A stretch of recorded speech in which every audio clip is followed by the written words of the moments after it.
Good evening and thank you for joining us here on Eyewitness News at 11 as we continue our coverage of the Robert Brooks murder trial. I'm Thomas Payer. The jury had 20 minutes last night and all day today, but they've yet to return a verdict against former correctional officers David Kingsley, Matthew Gallier, and Nicholas Kiefer. The defendants are all charged with murder and manslaughter in the death of Marcy inmate Robert Brooks last December. Matthew Gallier and Nicholas Kiefer are also charged with gang assault. Kiefer is the only defendant in this trial who's charged with filing a falsified incident report after last year's beating. Andrew Donovan is keeping watch throughout this case at the Oneida County Courthouse in downtown Utica.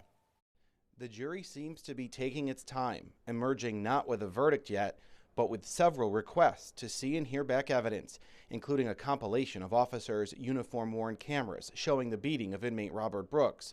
Also a readback of testimony from the medical examiner on the witness stand last week, explaining injuries to the victim's neck. The court stenographer reading back quotes. Quote, the injuries suggest there were instances where air with oxygen was not able to get into his body. There was not enough blood to deliver oxygen to the organs it needs to.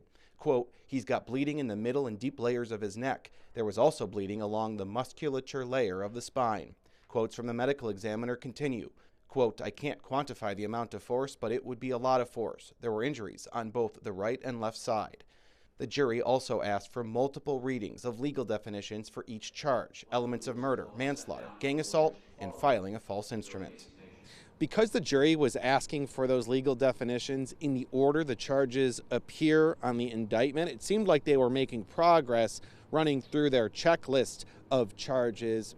Some people in the court even thought a verdict might have come today, but then 4 o'clock came and the jury said it's too late in the day, sent everyone home.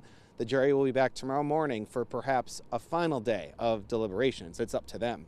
In Utica, I'm Andrew Donovan. The jury has been sent home to sleep on their discussions and will continue their deliberations tomorrow morning.